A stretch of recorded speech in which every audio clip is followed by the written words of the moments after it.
Selamat malam, selamat datang di Mata Najwa. Saya Najwa Shihab, tuan rumah Mata Najwa. Kalender baru saja diganti, tahun baru belum lama dimulai, tapi kabar buruk tak sudi menanti. Sederet bencana dan kabar duka datang menerpa, dari pesawat yang celaka hingga banjir, longsor, dan gempa.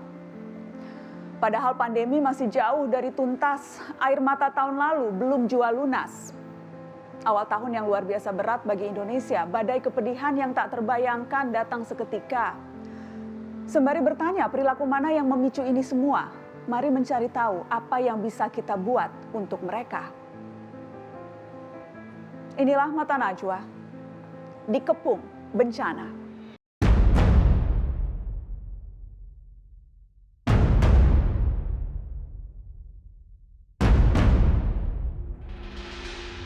Ada 14 kecamatan di kota dan Kabupaten Probolinggo, Jawa Timur yang dihujani abu vulkanik Gunung Semeru.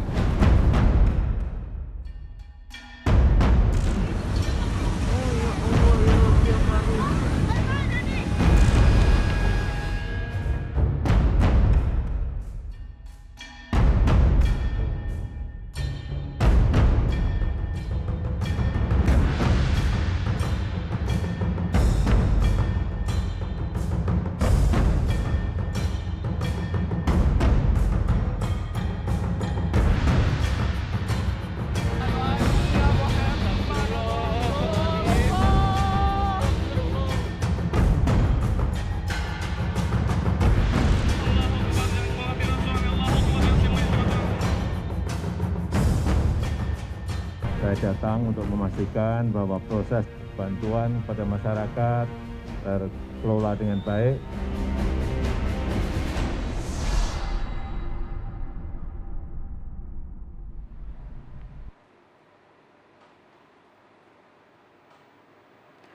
Rentetan bencana melanda sejumlah daerah, salah satunya gempa yang mengguncang Sulawesi Barat 15 Januari lalu. Hingga kini upaya evakuasi dan penyaluran bantuan terus dilakukan di tengah beragam tantangan.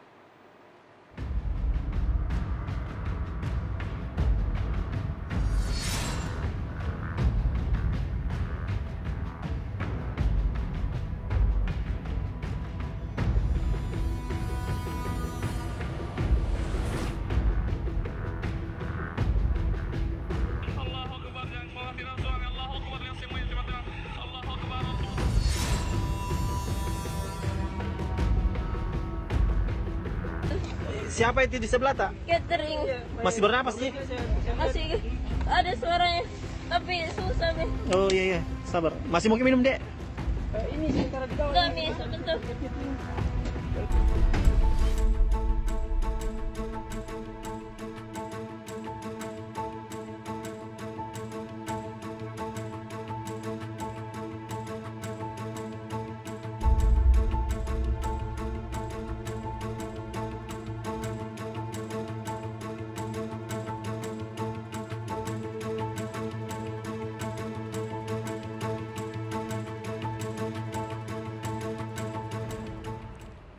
Kita akan dengar cerita para penyintas dan relawan bagaimana gempa meruntuhkan bangunan dan apa saja tantangan penyaluran bantuan.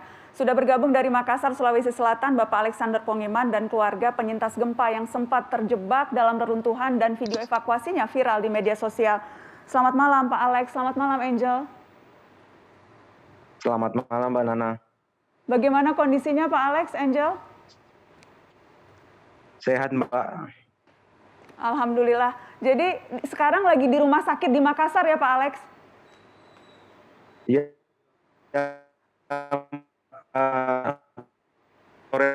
Cilom Makassar dan langsung dibantu oleh Ibu Putri Amelia untuk pengurusan perawatan anak saya Mbak. Sejak kapan jadi Pak Alex di Makassar ini Pak? Barusan sore ini tiba Mbak. Kami dari rumah sakit Woodward di Palu, terus dirujuk ke rumah sakit Siloam di Makassar. Jadi Pak Alex persisnya berapa banyak anggota keluarga Pak Alex Pak yang sekarang dirawat di rumah sakit Pak? Yang sekarang dirawat di rumah sakit ada 2. Putra putri Pak Alex. Anak ya? saya Ya, anak William sama anak Catherine. Kondisinya bagaimana Pak Alex? anak William sudah dioperasi di Rumah Sakit Woodward Palu. Terus dilanjut perawatannya di Makassar. Sedangkan anak Catherine di Rumah Sakit Palu tidak ditemukan tulang yang retak atau apa. Tapi kakinya masih agak sulit untuk digerakkan. Jadi dirujuk ke Rumah Sakit Siloam Makassar. Pak Alex, kalau boleh Pak Alex cerita ke Mata Najwa, Pak Alex. Jadi pada saat gempa itu persisnya ada berapa banyak anggota keluarga Pak Alex yang memang ada di rumah dan ceritanya bagaimana Bapak? Saat gempa Mbak, saya ada 7 orang di rumah. Saya, istri saya, 3 anak saya, ibu saya, dan pembantunya. Saat itu malam sekitar 2:30 malam, saya terbangun dan tiba-tiba bunyi keras begitu. Dan tiba-tiba rumah kami ambruk. Posisi Pak Alex waktu itu ada di lantai berapa Pak? Dan keluarga yang lain posisinya di kamar masing-masing karena tentunya sedang tertidur semua itu ya Pak, jam 2:30 pagi itu? Iya Mbak. Posisi saya di lantai 3. Kebetulan saya lagi istirahat sendiri. Anak saya di kamar depan, sedangkan ibu saya pas di kamar di bawah saya. Dan tiba-tiba bangunannya runtuh ke bawah. Tinggi bangunan sebelumnya itu 13 meter, jadi sisa 3 meter. Dan saat itu ada beberapa teman yang lewat di rumah kami. Tapi dia tidak singgah. Dia cuma bilang, tidak mungkin ada yang selamat begini. Jadi, Makanya jadi orang kalau melihat bangunan, melihat rumah Pak Alex pasti tidak menyangka bahwa masih ada orang yang selamat berada di dalam situ, begitu ya Pak Alex? Iya, benar Mbak.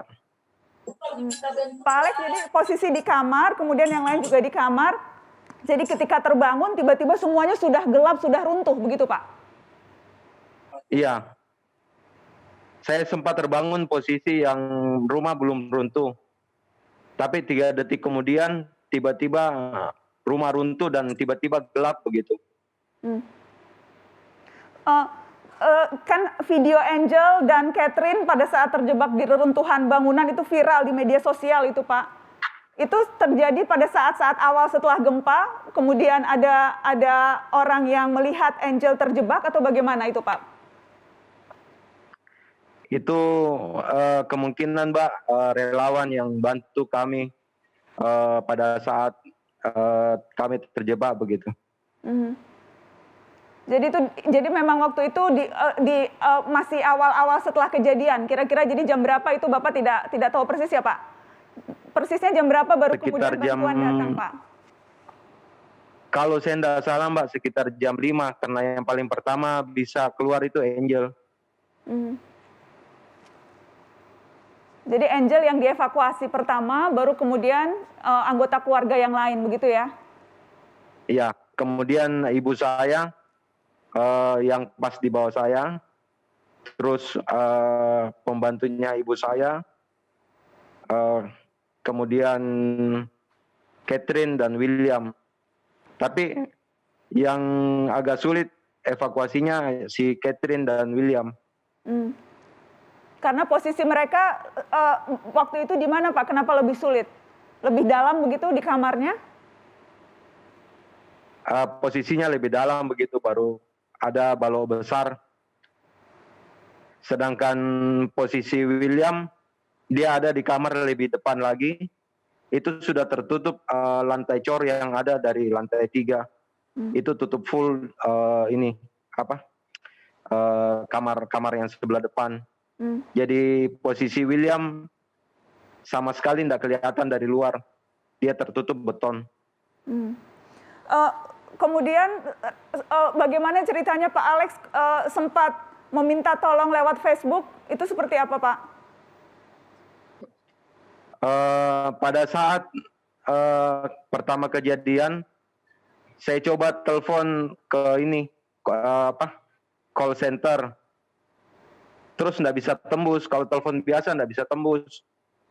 Saya pikir, aduh, bagaimana caranya supaya saya bisa minta tolong sama orang ini. Makanya saya tiba-tiba buka HP, saya lihat, saya coba saja di Facebook. Makanya di Facebook saya tulis, tolong. Dan ternyata banyak direspons sama teman-teman. Sempat beberapa kali itu saya lihat Pak Alex sempat memposting beberapa permintaan tolong di Facebook ya Pak? Iya Mbak, soalnya pada saat ini sudah mulai ada yang bantu evakuasi, ternyata alatnya sangat-sangat terbatas begitu.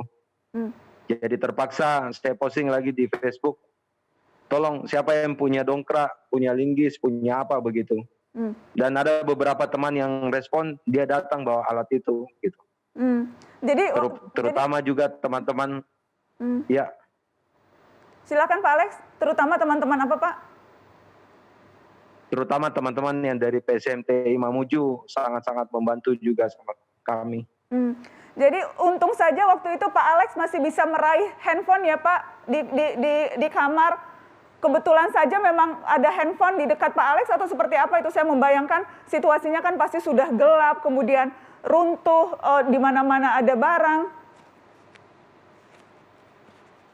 Saya juga enggak ngerti Mbak, tiba-tiba saya sadar, tiba-tiba ada handphone di tangan saya begitu. Saya juga enggak ngerti dari mana datangnya ini handphone, tapi tiba-tiba ada handphone di tangan saya begitu. Dan dari handphone itulah kemudian Pak Alex bisa meminta pertolongan keluar begitu ya Pak.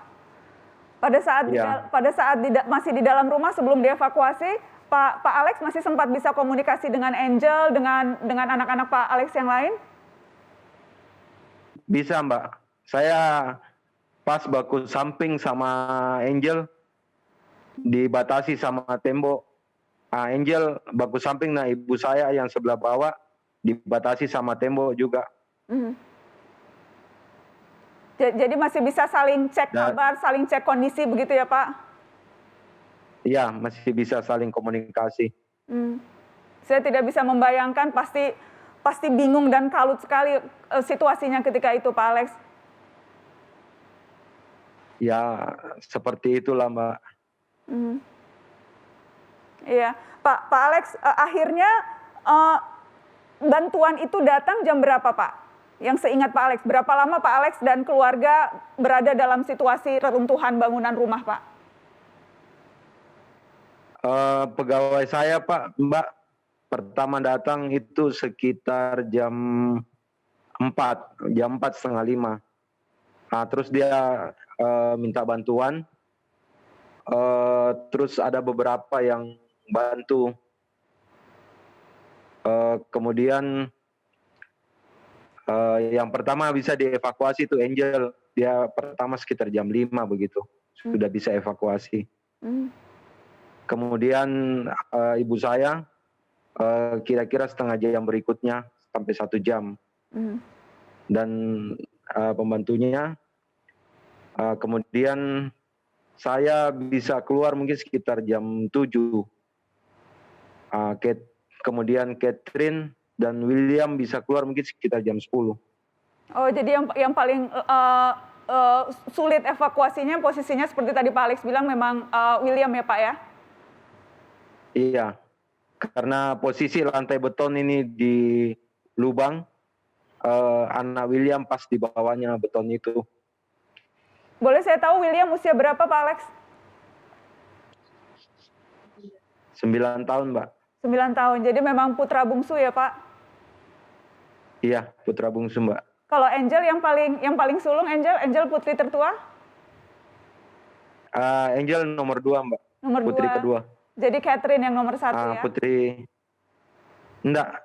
Putri kami yang pertama itu Kesia, kebetulan dia sekolah di Makassar. Oke. Sedangkan Angel sebenarnya harusnya dia sudah sekolah di Makassar, cuma kan posisi COVID jadi homeschool. Jadi dia ada posisi di Mamuju.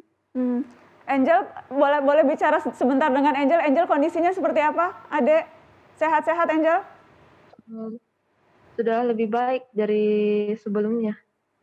Luka Angel di mana saja Angel? Yang Angel rasa sakit? Ada di bagian sekitar dada, kemudian di tangan, di jari, sama di lutut. Itu Angel masih pakai perban di tangan karena tangannya kenapa Angel ada retak atau ada patah kata dokter? Enggak. Nggak ada.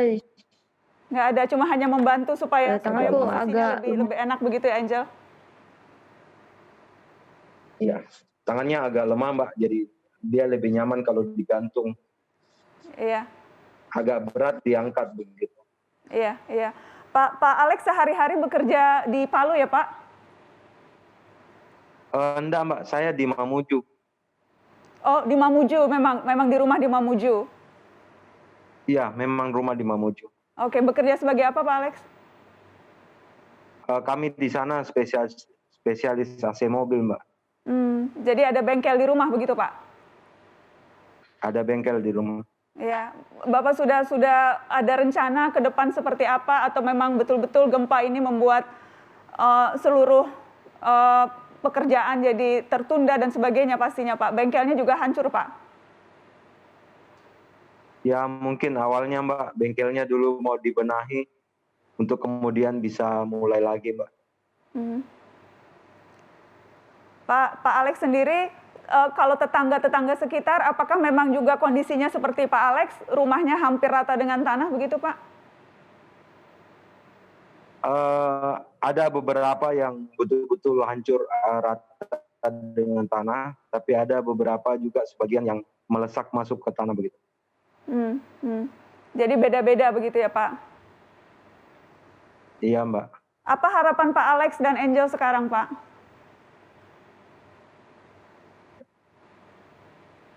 Ya lekas pulih aja Mbak. Segera pulih.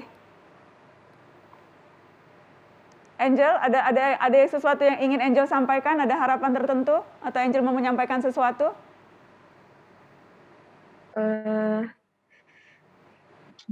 Tidak ada. Angel tahu video Angel yang viral di media sosial di mana-mana, kemudian menggerakkan video itu yang menggerakkan begitu banyak orang untuk melihat situasi di Sulawesi Barat, mengirimkan bantuan. Video Angel itu yang menginspirasi banyak orang untuk turut membantu. Angel tahu itu? Saya awalnya tidak tahu kalau misalnya itu bakal viral ini. Iya, itu viral sekali dan itu salah satu video yang membuat orang tergerak mau membantu. Luar biasa Angel. Tetap kuat ya Angel, tetap tegar ya. Jadi kebanggaan keluarga. Iya, Mbak. Sehat terus. Iya. Pak Alex sehat terus, mudah-mudahan cepat pulih semua keluarga Alex, keluarga Pak Alex, Catherine, William semuanya Pak. Iya Mbak, makasih Mbak. Baik, terima kasih banyak sudah mau bercerita untuk Mata Najwa malam ini. Tetap di Mata Najwa, kami kembali sesaat lagi.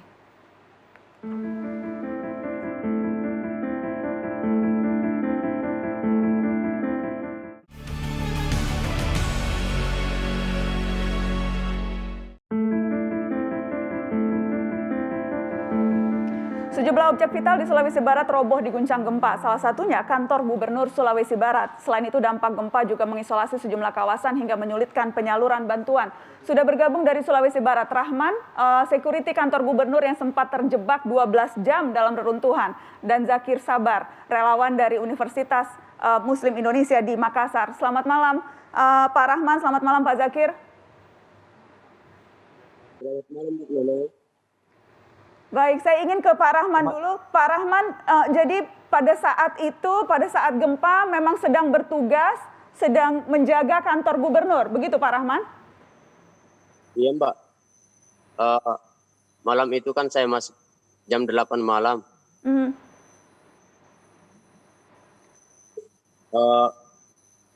Kejadiannya itu sekitar kurang lebih lah 2:30.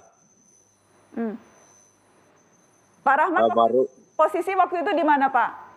Posisi di mana? di resepsionis Mbak, di lobi. Dengan siapa waktu itu Pak Rahman? Sendiri atau ada teman? Kami 4 orang, Hah? tapi teman 2 orang itu ada di bagian belakang. Saya 2 orang di depan. Jadi ketika gempa sempat lari keluar atau betul-betul sudah terjebak di ruangan resepsionis itu? Sempat Mbak, kami lari keluar.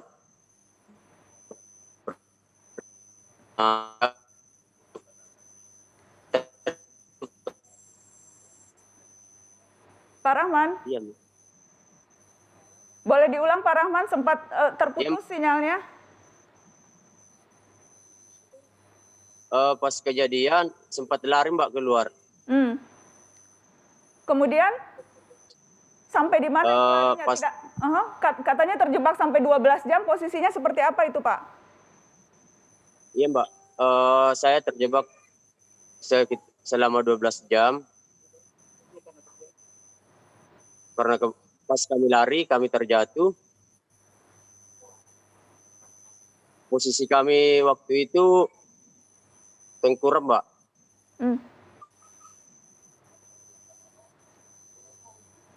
Tengkurap, kemudian berusaha mencari jalan keluar. Situasinya seperti apa itu? Masih ada lampu atau gelap total?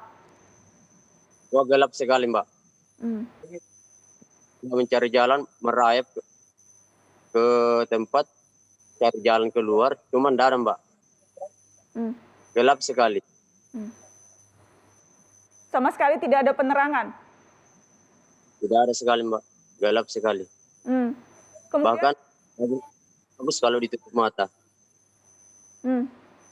kemudian akhirnya bisa dievakuasi, ditolong, ceritanya seperti apa Pak?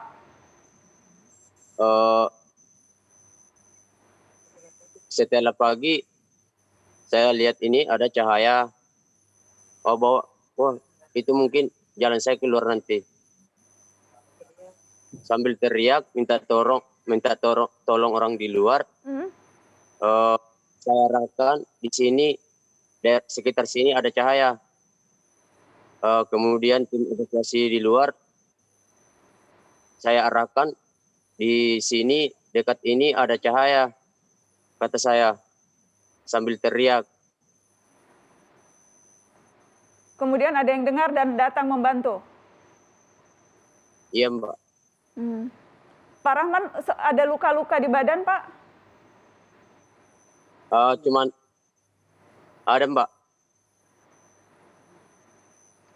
Jadi, Pas luka ini jalan. Ini Cari jalan. ya, tadi kami lagi menunjukkan gambar dari udara gedung kantor gubernur yang rubuh betul-betul. Saya membayangkan itu di resepsionis, berarti di bagian depan begitu ya. Selain Pak Rahman, Iya Mbak. semuanya tapi berhasil selamat dari reruntuhan gedung itu Pak? Alhamdulillah Mbak, kami 4 orang itu selamat. Alhamdulillah. Kemudian setelah itu, setelah akhirnya berhasil keluar setelah 12 jam, sekarang posisi Pak Rahman di mana? Di rumah Mbak, Di rumah. Kondisi rumah bagaimana? hancur rusak Mbak. Sudah tidak bisa ditempati lagi. Jadi rumah Pak Rahman juga hancur ya. Jadi sekarang ini di pengungsian, ada pengungsian sementara di rumah? Iya Mbak, ada. Kami pasang tenda di dekat rumah. Bantuan sudah sampai ke sana Pak? Kalau untuk bantuan Mbak, bantuan belum ada. Cuman relawan, sehingga itu pun masih kurang Mbak, kurang sekali. Kalau untuk pemerintah dari tempat kami, belum ada Mbak. Boleh saya tahu posisi Pak Rahman persisnya di mana Pak? Yang belum ada bantuan masuk, posisi persisnya di mana saya catat? Desa Saleto Mbak, Desa? Saleto, Oke, ini di Kecamatan Sim. bagaimana, boleh diulang Pak? Oke, terputus, nanti saya akan coba untuk menghubungi lagi, tapi saya ingin ke Pak Zakir, relawan dari Fakultas Teknik Industri Universitas Muslim Indonesia Makassar, UMI Makassar. Pak Zakir, Anda dan teman-teman fokus memang untuk menembus Majene. daerah pusat gempa yang sulit ditembus bahkan jarang jadi fokus. Apa persisnya yang Anda lakukan, Pak, sehingga akhirnya bisa menembus daerah terisolir itu? Ya, Assalamualaikum pemirsa Mata Najwa Mbak Nana. Waalaikumsalam. Ya, setiap kami mendengar musibah sesungguhnya musibah itu tidak pernah kami harapkan. Tetapi anak-anak kami selalu standby di kampus sejak Maret 2020. Mereka adalah relawan COVID yang menginap di kampus. Malam Jumat itu kami telah kumpul karena sudah hampir sebulan Makassar hujan deras. Malam Jumat itu sampai jam 1 kami kumpulkan mereka untuk bersiap-siap mengantisipasi kondisi yang tak terprediksi. Ternyata setelah kami pulang setengah 3 subuh kami mendengar ada gempa berpusat di Majene. Maka subuh itu pun kami kumpulkan di kampus dan memetakan di mana titik gempa sesuai dengan BMKG. Ternyata titik gempanya ada di sekitar Malunda, dan Ulumanda. Tetapi besoknya berita yang banyak beredar adalah reruntuhan gedung akibat gempa itu yang di Mamuju. Maka kami berpikir, kami cari tahu bahwa bandara apakah masih bisa berfungsi, ternyata masih bisa. Maka kami putuskan untuk menuju Majene pada malam harinya. Karena sepanjang hari mulai subuh sampai malam Makassar hujan deras. Sehingga kami baru bisa start jam 10 malam. Sabtu pagi jam 6 tiba di Majene dan mengambil inisiatif bahwa tidak usah belanja di Makassar, kita belanja di Majene, apa yang bisa kita bantu dulu. Pengalaman kami dalam gempa Palu, kami hari kedua sudah tiba di Palu dulu, bahwa tenda, selimut, terpal, makanan untuk menyambung hidup, dan kebutuhan bayi dan manula itu dulu yang penting, Mbak Nana. Maka kami langsung ke titik Ulumanda. Kami bersyukur ketemu anak muda yang luar biasa di sana. Tahu persis daerah, sehingga mereka menyampaikan, Pak, di dalam ada 6 desa yang tidak terisolasi. Sampai sekarang nggak ada kabarnya. Maka setelah kami berbagi di Ulumanda, di Jalan Poros, kami putuskan kembali ke Majene dan memutuskan berposko di Majene dan melakukan pembelanjaan kebutuhan yang menurut kami dibutuhkan oleh masyarakat yang terisolasi. Ternyata kami masuk hari Sabtu pagi, kami berusaha menembus hari Sabtu, hari Minggu pagi, ternyata kami berhadapan dengan tanah longsor dan ada inisiatif dari salah satu anggota DPR, dari situ sudah memasukkan alat berat. Dan alat berat itulah yang membantu kami mengangkut relawan berpindah, menghindar dari longsor itu, sehingga kami bisa menyeberang ke desa Kabiraan. Di desa Kabiraan, kami minta tolong kendaraan masyarakat, kami masuk sampai ujung desa Kabiraan. Ternyata di ujung desa Kabiraan juga ada longsor besar. Disitulah kami melihat masyarakat kurang lebih 150 rumah yang runtuh, belum mendapat bantuan apa-apa. Kami pikul bantuan ke dalam dan sejak itu kami berniat membuat video bahwa tolong ribuan masyarakat di 6 desa di Kecamatan Ulumanda belum tersentuh dan jangan dibiarkan lama karena kita tidak tahu bagaimana kondisinya. Apakah ada korban menjadi korban dari akibat reruntuhan rumah atau gempa atau gimana. Oke, baik. Kita nanti akan lanjutkan. Setelah ini saya juga akan berbincang dengan Gubernur Sulawesi Barat. Kita akan tanya apa saja yang sudah dilakukan dan bagaimana proses evakuasi sejauh ini. Setelah pariwara, tetap di Mata Najwa. Siapa namanya adik, Bu? Gempa Mitra. Gempa Mitra? Iya. Oh, nama bencana, Budi. Iya. Karena kejadian waktunya di Mamuju.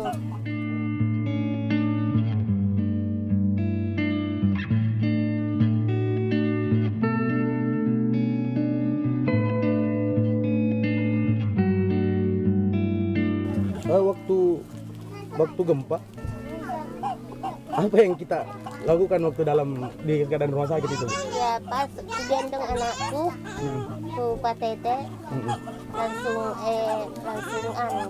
gempa pas lari kak. Oh langsung anakku. Spontan lari Budi? Iya lari turun naik tangga, turun tangga.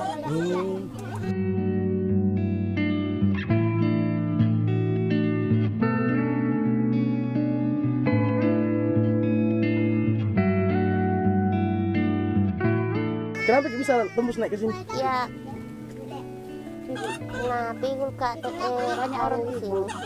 Oh, udah bantu warga di sini, Bu. Di Tandu. Iya, Ditandu pakai apa itu? Pakai pakai sarung sarung. sama bambu. Karena kan kita ini masih dalam tahap penyembuhan kita. Iya. Kemarin dulu. Ada datang? Iya. Bidan dari? Tidak ada obat dikasih. Tidak ada obat dikasih? Anu saja. Diganti saja Cuma diganti derajat kembalinya, tidak ada Tidak ada obat. obat? Tidak ada. Itu mau beli tidak ada uang. Mau beli tidak ada uang, Bu. Iya. Yang paling kita butuhkan Iya, untuk mitra juga makanan. untuk kita karena Makanan. sementara dalam tahap penyembuhan, tuh. Tikar mai anu minyak telong selimut, Gula pasir apa segala. gula pasir apa pagi juga.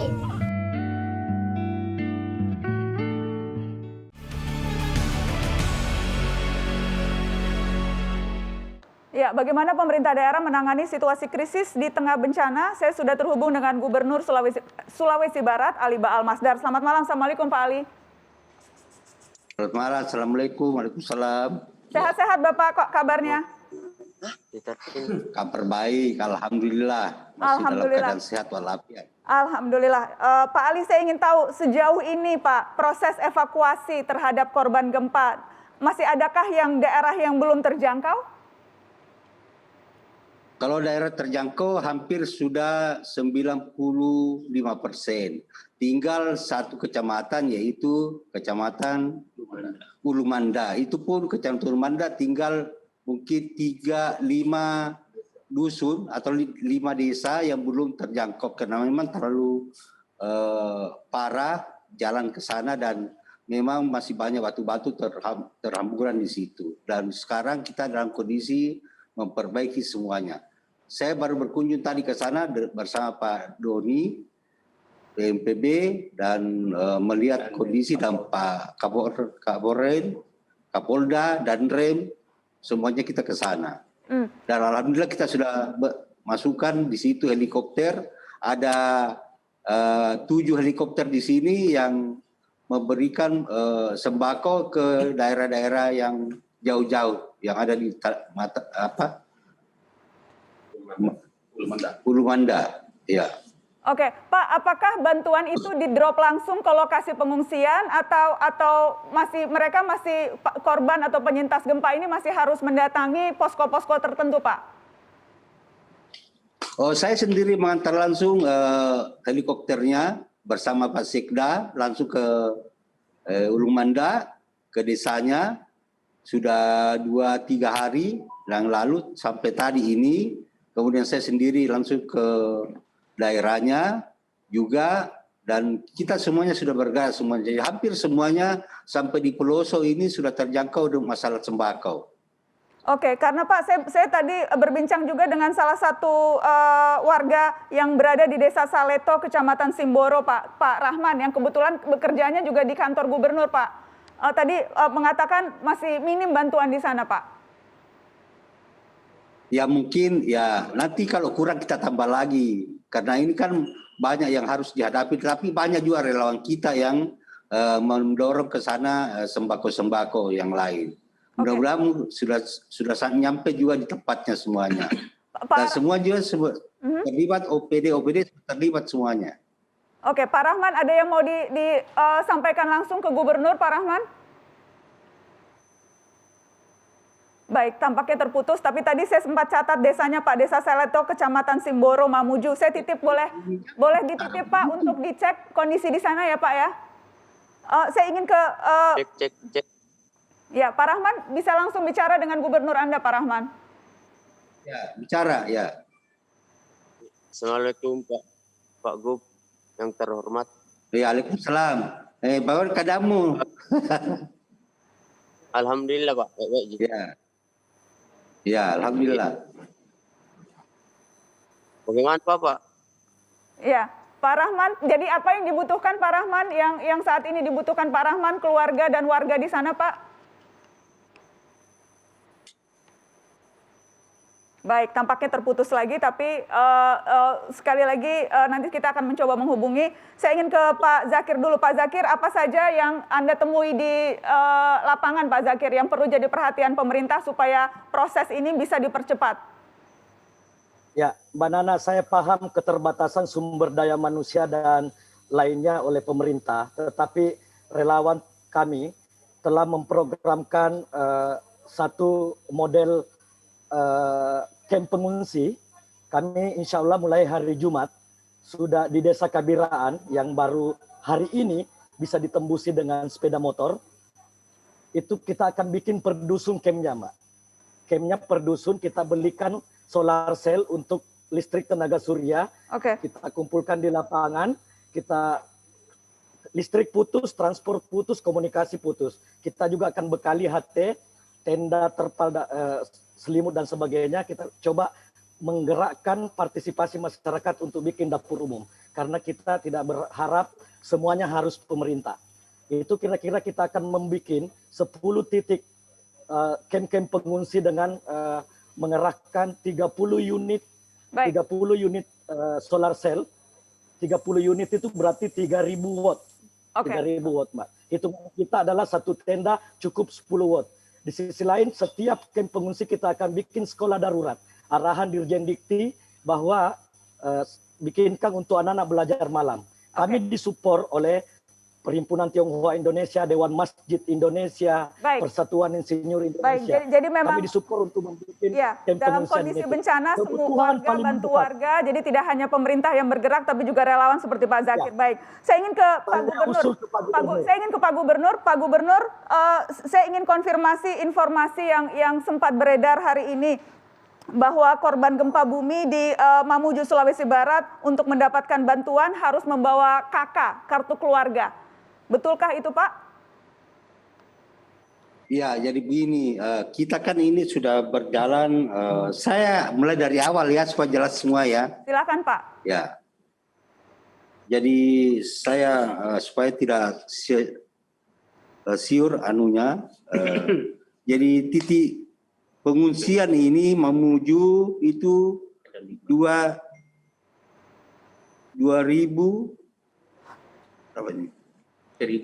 1.425 orang yang di kantor bupati, kantor Bupati Mamuju 1.395 dan stadion Mamuju 1.504 dan gerbang kota Mamuju 1.525. Tampalang 1.406. Baik, Pak Gubernur. Ya, data-data itu bisa kami sampaikan nanti. Saya ingin mengklarifikasi informasi itu, Pak, supaya kalau memang tidak benar bisa langsung ditepis. Apakah betul sempat ada Dinas Sosial Kabupaten Mamuju mewajibkan korban yang ingin dapat bantuan sembako untuk memperlihatkan kartu keluarga? Apakah itu betul, Pak? Oh, tidak ada. Memang untuk yang dikena semuanya yang ada dalam tempat-tempat tertentu itu memang disebarkan oleh Kemensos. Di semua daerah yang terkena dampak di Kota Mamuju sini. Begitu juga mungkin di daerah-daerah lain di Majene. Di Majene kan ini ada 3 kabupaten, 3 kecamatan. Di sana juga sudah ada, kita punya personal di sana dan sudah bekerja semuanya. Untuk Kemensos ini, Menteri Sosial, saya kira sampai sekarang ini sampai di stadion saja itu sampai 1.000 orang yang dia tiap hari dikasih makanan ya. Kemudian di sekitarnya di sini juga ada di kantor kantor bupati juga ada, kantor gubernur juga ada. Sampai 7.000 sampai 10.000 ya. Jadi tidak perlu menunjukkan kartu keluarga untuk bisa mendapatkan bantuan sembako, begitu ya, Pak ya? Karena informasi yang kami dapat bahkan ada sejumlah penyintas harus kembali ke rumahnya, kemudian membongkar reruntuhan untuk mendapatkan kartu keluarga. Jadi tidak pernah ada dan tidak akan ada peraturan itu ya, Pak? Tidak pernah ada, itu tidak ada seperti itu. Oke. Pak, saya ingin tahu yang terakhir Pak Ali, Presiden sempat mengatakan akan ada bantuan 50 juta untuk warga yang rumahnya rusak, kemudian ada yang 10 juta, 20 juta, tergantung dari derajat kerusakan. Apakah sudah ada mekanismenya seperti apa penyaluran bantuan untuk warga ini Pak? Iya, untuk sampai 1-2 hari ini sudah kita mulai mendata. Memang termasuk kita mendata KTP dan kartu keluarga. Karena di situ mau diperbaiki itu yang rusak total itu berapa itu semuanya 50 juta. Ya. Kemudian yang menengah itu 25 juta. Kemudian yang lebih sedikit lagi itu sekitar 10 juta. Okay. Ini harus didata semuanya. Makanya harus diambil KTP-nya dan kartu keluarga seperti itu. Oke. Baik, tapi kalau untuk yang betul-betul sudah tidak bisa lagi mengakses, akan ada alternatif pendataan yang lain kan Pak Gubernur? Kalau yang betul-betul rumahnya sudah hancur, mungkin susah itu Pak cari kartu-kartu itu Pak? Ya ini juga kan lagi didata semuanya, administrasinya pendata itu diperbaiki semuanya. Ya. Tapi insya Allah namanya orang terkena musibah pasti diberikan sumbangan juga. Apakah 10 juta, apakah 25 juta, atau 50 juta. Nah, ini juga kita harapkan kepada masyarakat, jangan ada yang macam-macam, harus jernih semuanya, memberikan ini masalah. Ya. Oke, baik. Dan semoga juga prosedurnya tidak berbelit-belit, sehingga korban tidak dibebani oleh hal-hal yang kemudian akan membuat menjadi tambah berat. Terima kasih Pak Gubernur sudah bergabung di Mata Najwa, Pak. Sehat terus, semoga bisa lancar proses evakuasi dan bantuan untuk korban. Pak Rahmat, terima kasih. Tadi saya sudah sebutkan, saya akan ulangi lagi, Desa Saleto, Kecamatan Simboro, Mamuju, untuk teman-teman yang para relawan yang saat ini berada di Mamuju, mungkin bisa ditengok Desa Saleto, Kecamatan Simboro. Pak Zakir, terima kasih sudah bergabung juga. Mbak Nana. Selamat bertugas untuk teman-teman UMI, selalu membanggakan UMI, dan terima kasih kepada Pak Ali sekali lagi. Tetap di Mata Najwa, setelah ini kita akan menengok apa yang terjadi di Kalimantan Selatan. Banjir di sana. Ada apa di Kalsel setelah pariwara?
Banjir besar melanda Kalimantan Selatan, merendam puluhan ribu rumah dan melumpuhkan aktivitas warga.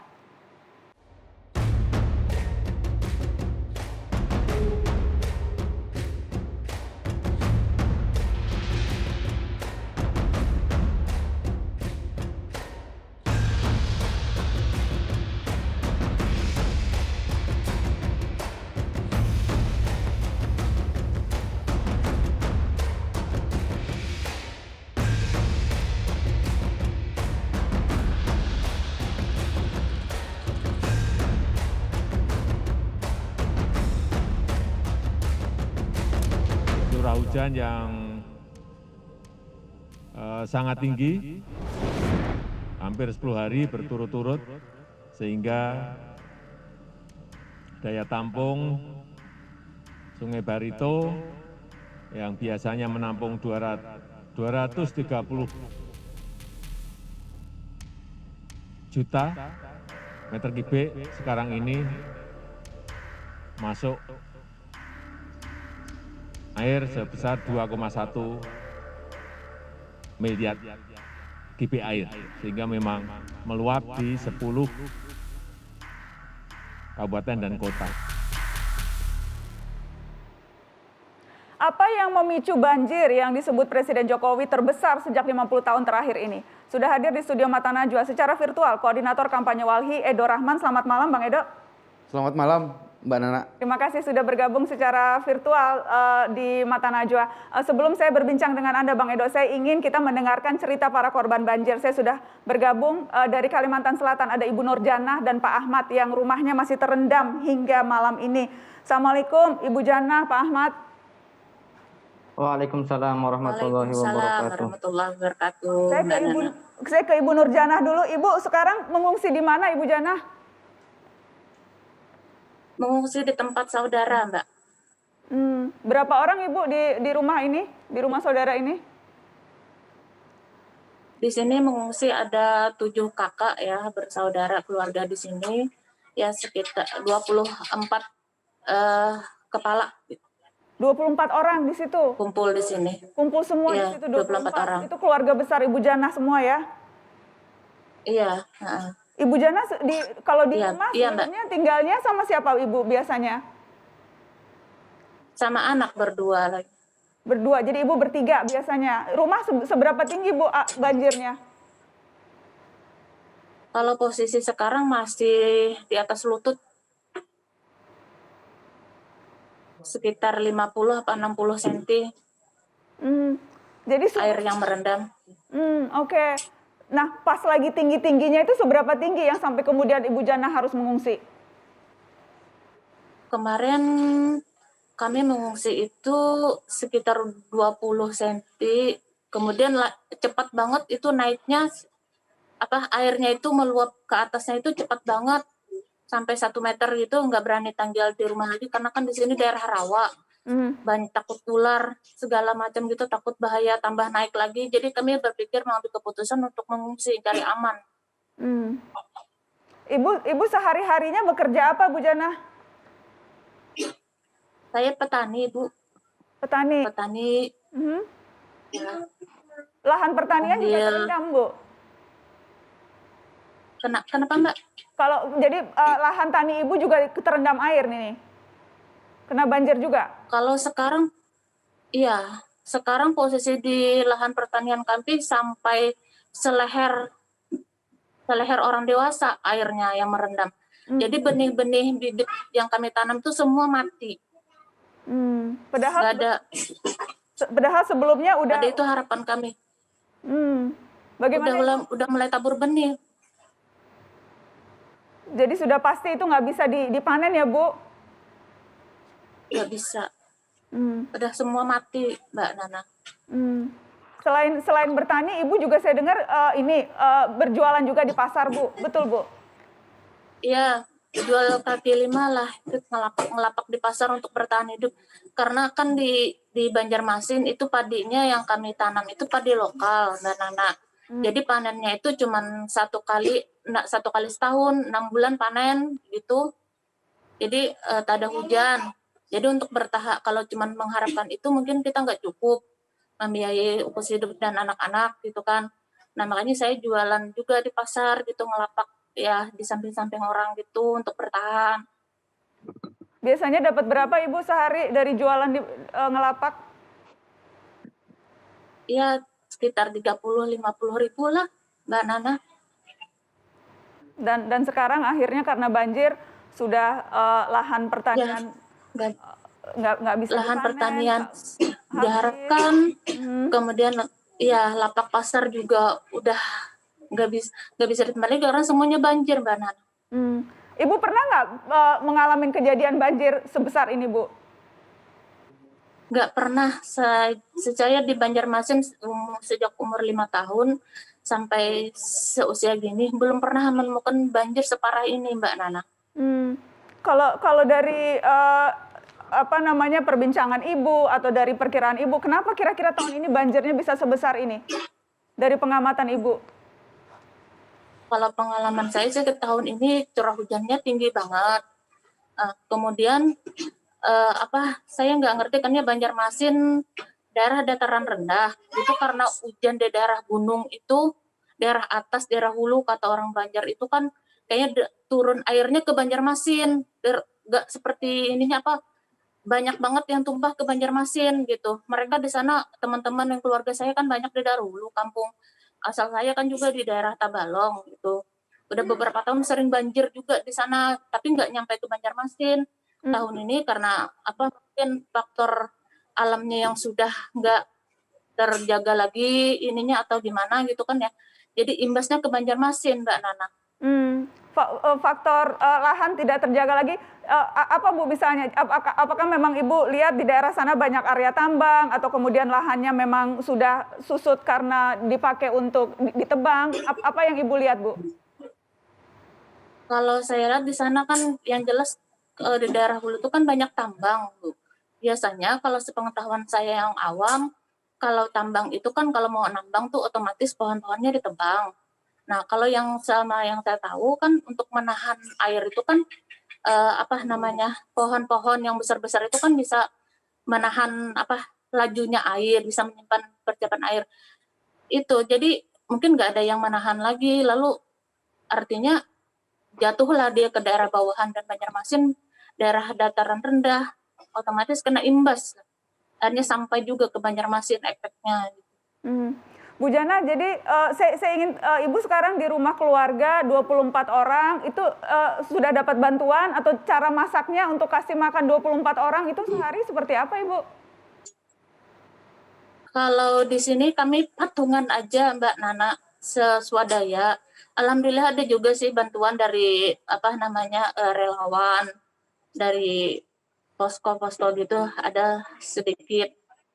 Itu ada berupa minyak goreng, ada beras beberapa liter gitu. Kalau untuk masak dan sehari-hari jadi? Apa yang ada kami masak, kemudian biasanya sayur, nggak ada yang jual sayur lagi di sini. Ikan juga susah, jadi kami nyebur ke sawah gitu, cari kangkung di sawah gitu, cari sayur-sayuran yang alami aja. Nyebur maksudnya? Apa yang ada lah. Maksudnya jadi berenang di tengah air begitu, berenang di tengah banjir. Iya. Untuk cari makanan. Iya, nyari kangkung, cari sayur gitu, cari jenjer, orang Banjar tuh cari jenjer untuk sayur.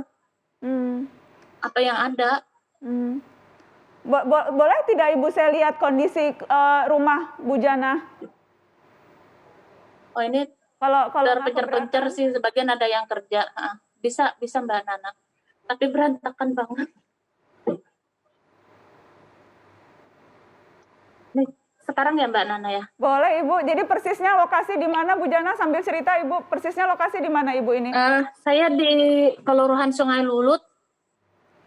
Kelurahan Sungai Lulut, Kecamatan Banjarmasin Timur, Kota Banjarmasin. Oke. Ini Mbak. Jadi ini semuanya mengungsi di rumah itu ya Bu? Ya, kumpul-kumpul di rumah saudara. Ini sebagian ya Mbak Nana. Nih, anak-anak dan saudara. Nih, sebagian kumpul. Ada yang di dalam juga lagi istirahat. Tadi di dapur kami seadanya Mbak Nana. Jadi 24 orang semuanya di situ. Kalau di luar melihat keluar itu air masih tinggi Bu? Masih Mbak Nana, bisa nggak dilihat ya? Ada senter. Kalau gelap nggak apa-apa Ibu, nggak apa-apa kalau gelap. Saya cuma ingin tahu, jadi di luar pun masih tinggi air ya? Sebentar Mbak Nana. Bentar kita coba.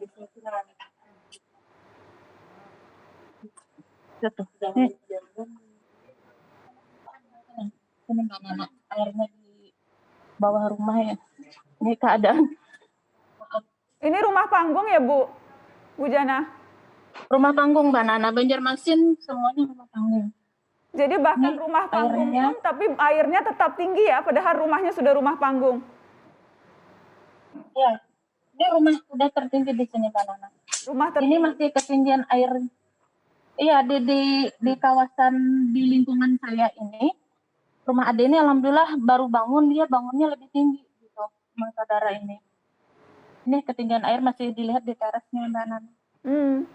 Jadi kalau mau keluar rumah ya harus dengan perahu ya Bu? Ya ini perahunya Bu, biasa kan di ke sawah juga kan melihatnya ini ada perahu-perahu kecil gini yang dipakai Mbak Nana. Ini. Iya. Ini agak surut sudah Mbak Nana. Kemarin ini tenggelam juga ini. Ini lantainya ini kemarin tenggelam juga Mbak Nana. Jadi ini setinggi ini pun udah lumayan surut ini ya. Sebelumnya lebih tinggi ya? Iya, lumayan surut sudah. Iya. Ini udah lumayan surut. Ini tenggelam juga. Lantai yang ada kita injak ini juga kemarin yang ini terendam juga. Jadi berapa meter itu Bu Jana? Setingginya berapa meter itu? Sampai sepinggang. Berapa ya? 1 meter, 1,5 meter lah tingginya. Oke. Baik. Nanti kita lanjutkan. Terima kasih Bu Jana sudah menunjukkan ke saya. Nanti saya ingin ke Pak Ahmad, tapi saya harus break dulu ini. Setelah break saya akan kembali mendengarkan cerita Pak Ahmad yang juga berada di Kalimantan Selatan. Setelah pariwara, tetap di sini.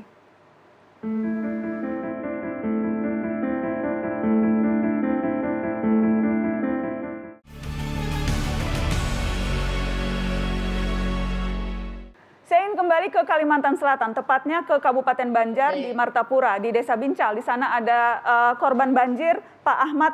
Pak Ahmad, posisi sekarang di pengungsian atau di mana Pak Ahmad? Posisi sekarang saya ini di pengungsian di komplek perumahan yang belum ditempati oleh pemiliknya. Ada berapa banyak Pak warga yang mengungsi di sana? Di sini untuk warga Bincau ratusan lebih, Mbak. Sudah ada bantuan? Sudah dapat bantuan, Pak? Kalau bantuan, alhamdulillah sampai hari ini masih aman, Mbak, untuk logistik, makanan dan sebagainya. Oke, jadi tinggalnya itu di tenda begitu ya, Pak ya? Ada tenda yang disediakan rame-rame. Pak Ahmad sendiri berapa orang, Pak, di tenda itu? Kami ini tinggalnya di perumahan, Mbak. Oh, perumahan yang belum ditempati pemiliknya. Oh, jadi di dalam rumah begitu ya, Pak ya? Iya, di dalam rumah, Mbak. Oke, jadi alhamdulillah relatif aman deh, Pak, kalau ada hujan dan sebagainya. Memang daerah situ tidak terkena banjir, Pak? Alhamdulillah. Iya, Mbak. Daerah situ tidak banjirnya tidak sampai ke daerah yang Bapak mengungsi itu jadi ya? Oh, enggak nyampe, Mbak. Oke. Jauh sekitar 3 km. Oke, Pak Ahmad, saya ingin cerita Pak Ahmad, jadi pada saat kondisi rumah Pak Ahmad sehingga sampai harus mengungsi, seberapa parah Pak air masuk ke rumah? Untuk di dalam rumah itu sampai sedada orang dewasa, Mbak. Dada orang dewasa? Itu? Iya, Mbak.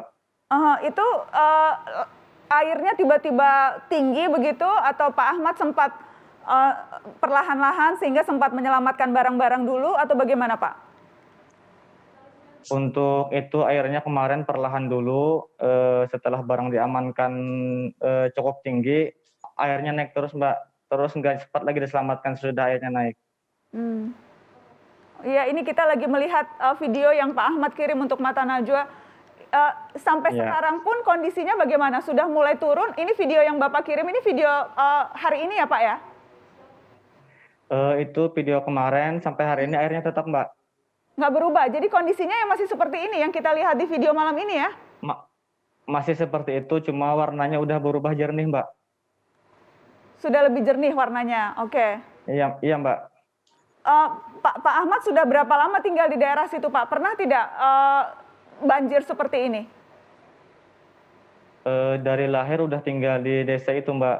Nggak pernah banjir separah ini. Tahun-tahun sebelumnya tidak pernah merasa separah ini ya? Nggak pernah, Mbak.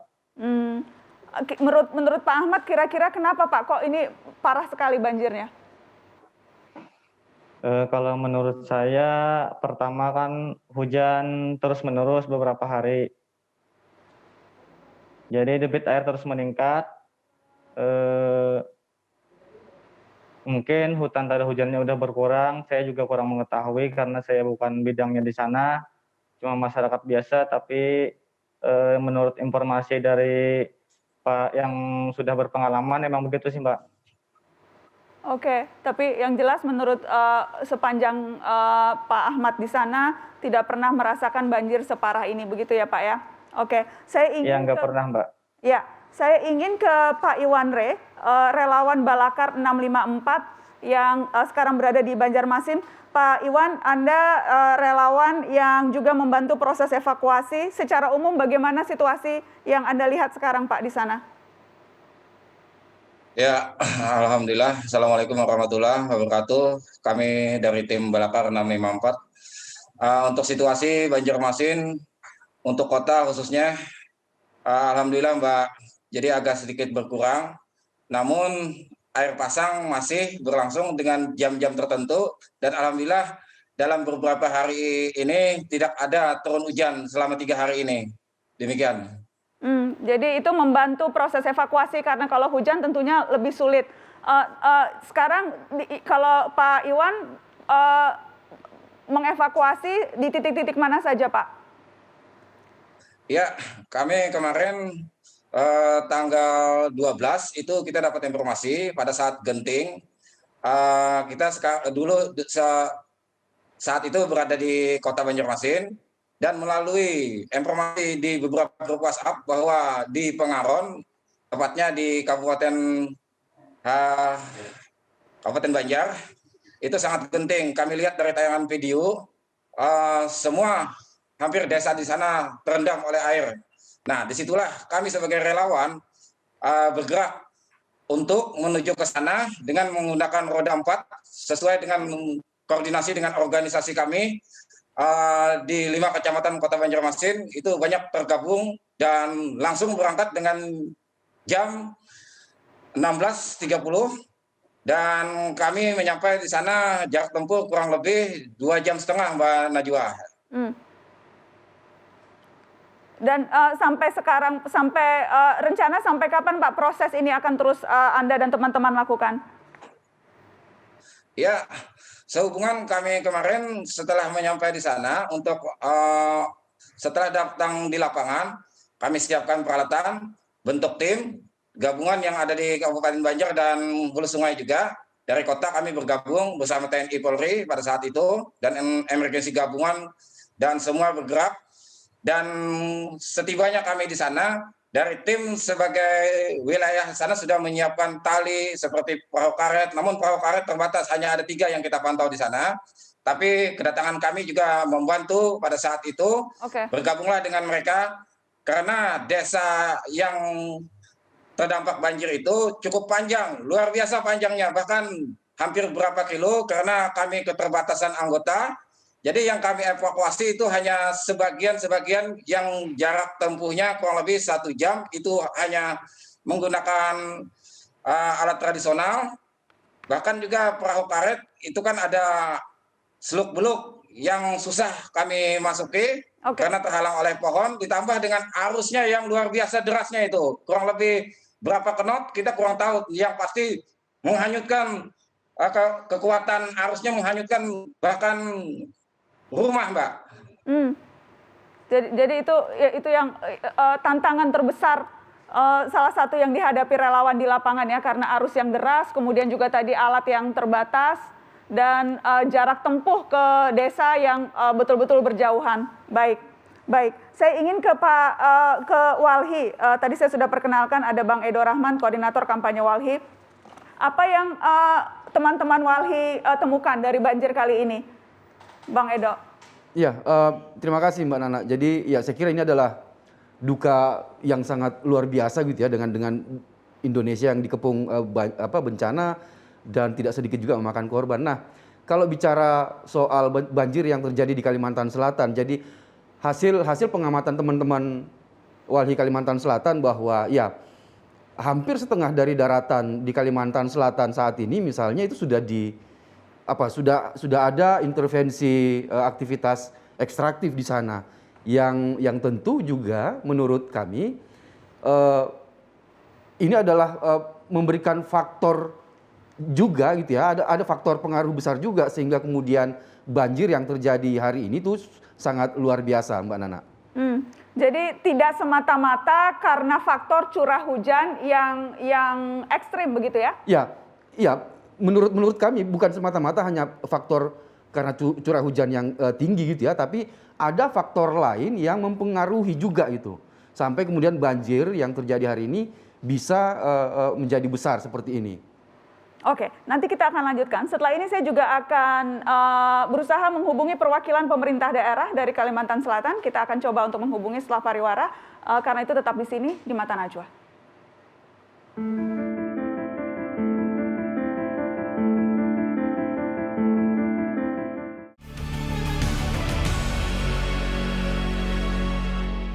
Selain soal upaya penyaluran bantuan pemicu banjir di Kalimantan Selatan juga menjadi sorotan. Bagaimana pemerintah daerah melihat hal ini? Saya sudah terhubung dengan PJ Sekretaris Daerah Provinsi Kalimantan Selatan, Roy Rizali Anwar. Selamat malam, Pak Roy.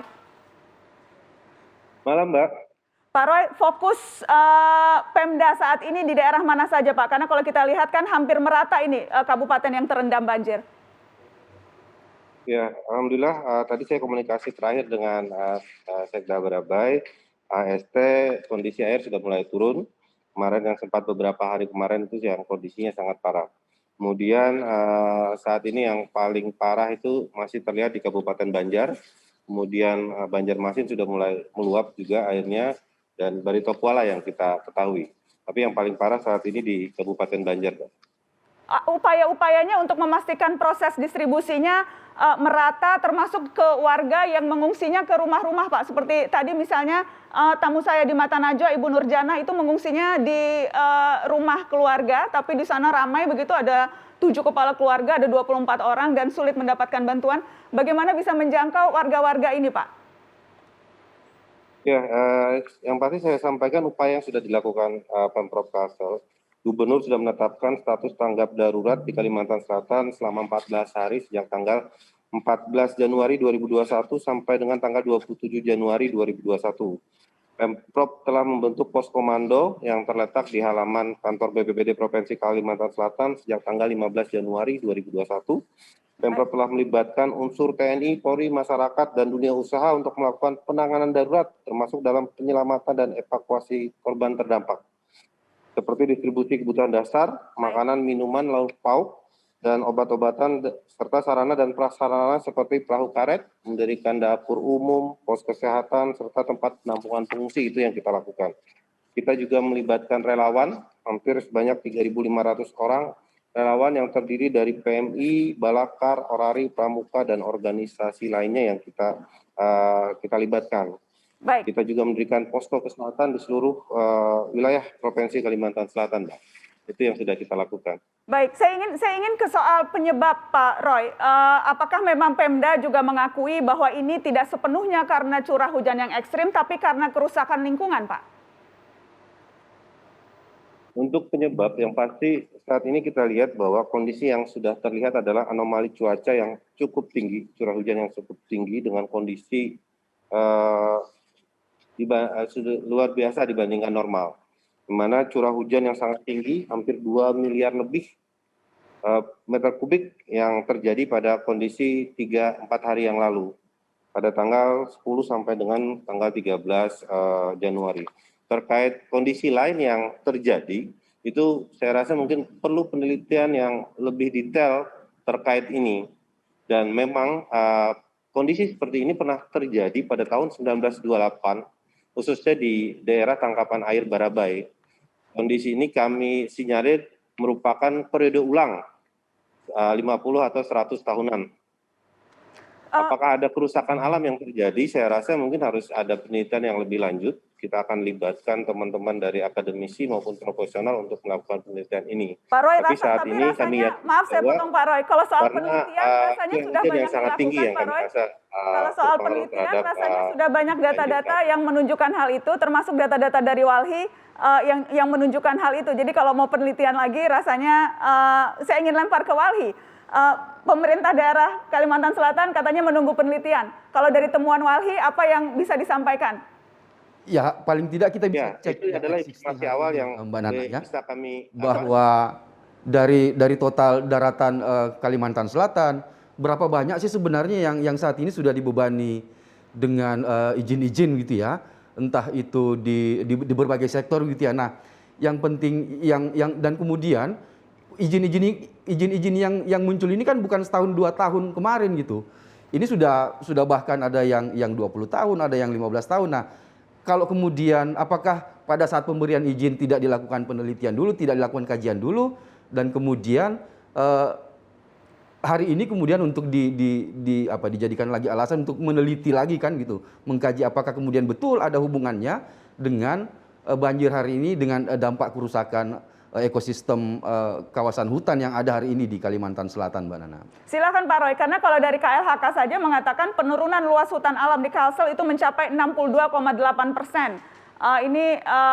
Dan kemudian disebut salah satu penyebab banjir juga ini karena berkurangnya hutan primer dan sekunder dalam 10 tahun terakhir. Jadi ada banyak data yang memang menunjukkan penyebabnya karena beralihnya fungsi hutan. Pak Roy. Ya, yang pasti bahwa terkait dengan bencana ini, apa yang sudah dilakukan Pemprov pada khususnya untuk pemerintahan saat ini, sejak 2016 yang lalu, bahwa tidak satupun izin tambang yang dikeluarkan oleh pemerintah Provinsi Kalimantan Selatan, khususnya untuk pemerintahan saat ini. Dan 625 izin tambang yang dicabut dari 978 izin yang dikeluarkan oleh kabupaten kota. Dan memang kewenangan izin tambang itu baru diserahkan ke provinsi itu sejak tahun 2017. Itu yang terjadi. Kemudian apa yang sudah kami lakukan? Kami melakukan reboisasi lahan kritis yang kami sebut dengan program Revolusi Hijau yang merupakan inisiator dari Gubernur Kalimantan Selatan saat ini. Sudah terlaksana 60.000 hektar dalam waktu 3 tahun yang kita lakukan reboisasi. Kemudian kita juga menetapkan Pegunungan Meratus sebagai geopark yang merupakan status yang sekarang statusnya sudah status nasional dan diusulkan untuk menjadi UNESCO Global Geopark untuk melindungi Pegunungan Meratus sekaligus memberi manfaat ekonomi bagi masyarakat di dalamnya. Baik, saya ingin lempar pengawasan ilegal. Baik, saya ingin lempar ke Bang Edo. Walhi, langkah-langkah yang diambil pemerintah Kalimantan Selatan itu cukup atau menurut Anda seharusnya perlu, karena saya membaca Walhi sempat mengatakan perlu mengevaluasi seluruh pemberian izin tambang. Sejauh itukah yang harus dilakukan? Ya, saya kira itu langkah yang memang harus dilakukan hari ini. Kalau kemudian bahwa fakta banjir hari ini sangat erat kaitannya juga dengan menurunnya kondisi ekosistem kawasan hutan. Karena menurut kami begini, bahwa izin-izin yang kemudian sudah dikeluarkan, kenapa penting dievaluasi? Karena pertama itu memberikan dampak terhadap penurunan daya dukung ekosistem. Nah, yang kedua, apakah kemudian keberadaan ini itu yang betul-betul dijalankan dengan benar, atau kemudian ada hal-hal lain yang mengarah ke pelanggaran misalnya seperti itu. Nah, kenapa kemudian selain evaluasi, penegakan hukum pun memang harus dilakukan, Mbak Nana gitu. Oke, Pak Roy, ada rencana untuk audit atau untuk melihat meninjau ulang penggunaan lahan di Kalimantan Selatan? Ya, tadi seperti yang saya sampaikan, kita akan lakukan evaluasi dengan melakukan kajian seberapa besar sih informasi yang tadi disampaikan Wali itu memang berpengaruh pada kondisi banjir saat ini. Dan itu tidak bisa kita lakukan saat ini karena memang memerlukan waktu yang cukup untuk melakukan itu. Kita akan melibatkan semua profesional yang profesional memang dan akademisi terkait untuk memastikan itu. Kita akan lakukan evaluasi itu. Tapi bahwa ini salah satu hal yang akan menjadi perhatian serius pemerintah Kalimantan Selatan ke depannya. Begitu Pak Roy? Ya, betul, itu komitmen pemerintah saat ini bahwa itu menjadi perhatian serius. Yang pasti kondisi saat ini akan menjadi evaluasi kami. Bukan hanya terkait dengan penggunaan lahan, tapi juga terkait dengan perencanaan infrastruktur ke depan. Apakah memang infrastruktur yang direncanakan dibangun di Kalimantan Selatan sudah memperhitungkan kondisi cuaca dengan skala ulang 50 sampai dengan 100 tahun ke depan. Ya, bisa jadi bahwa beberapa infrastruktur seperti bendungan itu mungkin harus lebih banyak kita bangun di Kalimantan Selatan. Contohnya yang sudah selesai dibangun oleh Pak Jokowi yaitu bendungan Pipitak di Tapin. Alhamdulillah Tapin efek dari banjir tidak begitu terasa, tidak separah daerah-daerah lain yang memang belum dibangun pembangunan bendungan. Ada beberapa bendungan yang memang kita usulkan menjadi prioritas ke depan, itu bisa dibangun oleh Kementerian PU, diantaranya adalah pembangunan bendungan Pancur Hanau di HST, kemudian pembangunan bendungan Riam Kiwa di Kabupaten Banjar, dan pembangunan bendungan Kusan di Kabupaten Tanah Bumbu yang mungkin akan mereduksi banjir sangat besar, khususnya mungkin untuk skala ulang sampai dengan 50 dan 100 tahun ke depan. Baik, itu tadi rencana pembangunan bendungan untuk mengantisipasi. Tetapi apakah misalnya lahan bekas tambang terlantar begitu. Ini menurut catatan 3 wilayah paling terdampak banjir, ada Kota Baru, Tanah Laut, Tanah Bumbu, itu terdapat pertambangan dan 30.000 hektar lebih bekas tambang terlantar. Sejauh mana kemudian Pemda akan mengatasi hal ini? Setelah pariwara dijawab ya Pak, kita harus break dulu, tetap di Mata Najwa, kami kembali setelah ini.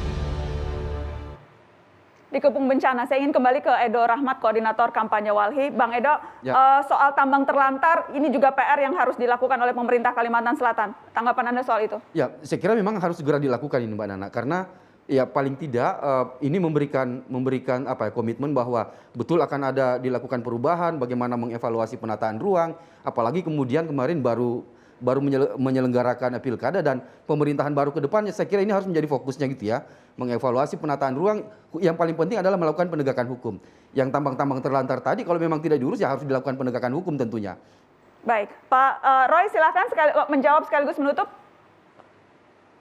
Ya, yang pasti saya ingin kembali sampaikan bahwa 626 izin tambang yang dicabut dari 978 izin yang dikeluarkan oleh pemerintah kabupaten sejak kewenangan itu diambil alih oleh provinsi tahun 2017. Kemudian 6.816 hektar lebih lahan tambang yang sudah dilakukan reklamasi, kemudian 2.365 hektar lebih revegetasi atau ditanam kembali yang dilakukan oleh Provinsi Kalimantan Selatan. Saya rasa upaya-upaya untuk melakukan penghijauan, kemudian perbaikan lingkungan dan sebagainya itu sudah dilakukan oleh Pemprov dan itu akan terus kita lakukan ke depan sesuai dengan komitmen dari pemimpin yang saat ini sudah berjalan. Baik, saya ingin ke Bu Janah penutup. Bu Janah, apa yang ingin Anda sampaikan ke Sekda? Sayangnya Gubernur tidak bisa menyapa Bu Janah langsung malam ini di Mata Najwa, tapi Pak Sekdanya ada. Apa yang ingin Ibu sampaikan, Bu? Terima kasih Mbak Nana. Jadi harapan kami semoga juga pemerintah bisa memperhatikan kami sebagai petani yang terkena dampak, apalagi kemarin terdampak ekonomi karena COVID, kemudian karena banjir ini, jadi kami sangat membutuhkan bantuan terutama untuk bidang pertanian ya, karena benih kami juga habis untuk supaya usaha-usaha kami bisa berlanjut, kehidupan kami bisa berlanjut. Kemudian drainase untuk pengairan di Kota Banjarmasin supaya pertanian kami bisa berjalan lancar, juga bisa sungai-sungai bisa diaktifkan sesuai bagaimana fungsinya yang kemarin-kemarin supaya semua lancar, Nana. Baik, terima kasih. Gitu, mudah-mudahan didengarkan harapannya karena petani lahan pertaniannya terendam tentu betul-betul sulit. Jadi saya bisa memahami. Saya bisa memahami. Mudah-mudahan didengarkan oleh Pak Sekda dan juga oleh Pak Gubernur yang malam ini tidak bisa ke Mata Najwa. Padahal saya ingin tanya ada yang menarik tuh. Atau mungkin Pak Sekda bisa menjawab ya, Pak Sekda. Betul tidak sih Pak? Saya dapat banyak titipan pertanyaan ini Pak lewat sosial media. Apakah betul ada ancaman untuk mempolisikan warga yang memviralkan video tertentu yang dianggap memparodikan Pak Gubernur? Itu betul tidak Pak Sekda? Ya, yang pasti kita tidak tahu kebenarannya itu ya. Sampai saat ini kita tahu, apalagi medsos saat ini banyak sekali hoak. Mana yang benar, yang mana tidak benar itu kita tidak mengetahui. Dan saya ingin menyampaikan bahwa saat ini Pak Gubernur, Kalsel, Pak Haji Sabirinur, Pak Manbirin sedang melakukan distribusi logistik ke daerah-daerah yang tidak terjangkau. Beliau bekerja siang malam untuk memastikan seluruh masyarakat itu bisa menerima logistik bantuan yang disalurkan oleh pemerintah. Jadi beliau saat ini sedang melakukan distribusi, sehingga mohon maaf sebelumnya beliau tidak bisa hadir pada saat ini. Tapi yang disampaikan akan kami sampaikan kepada Bapak Gubernur nantinya. Terima kasih Pak Sekda sudah mewakili. Selamat bertugas untuk Pak Sekda, Pak Gubernur dan seluruh jajaran di sana. Semoga dilancarkan dan seluruh warga bisa mendapatkan bantuan Pak. Selamat bertugas Pak Sekda. Baik, terima kasih Mbak Mata Najwa, Najwa Shihab. Terima kasih. Pak Bu Nurjana, terima kasih. Pak Iwan, terima kasih. Pak Ahmad juga terima kasih. Dan terima kasih kepada Walhi, Bang Edo sudah bergabung secara virtual di Mata Najwa malam ini. Ya, terima kasih Mbak Nana. Terima kasih kepada Anda yang sudah menyaksikan Mata Najwa. Sehat terus teman-teman. Assalamualaikum.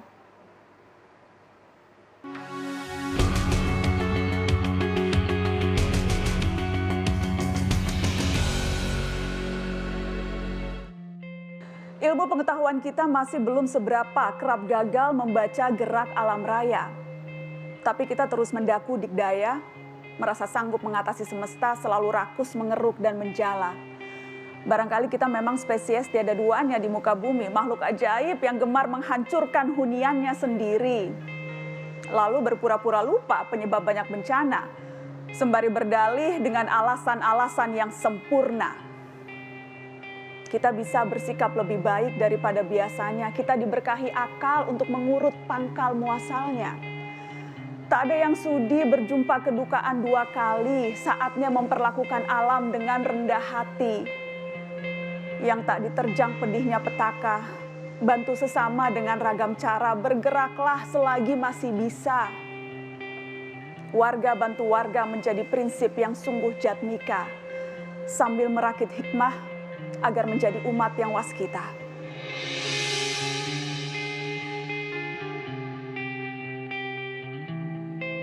Dengarlah nyanyi sunyiku, bait risauku, rindu terpendamku, menyala dalam hayatku, duka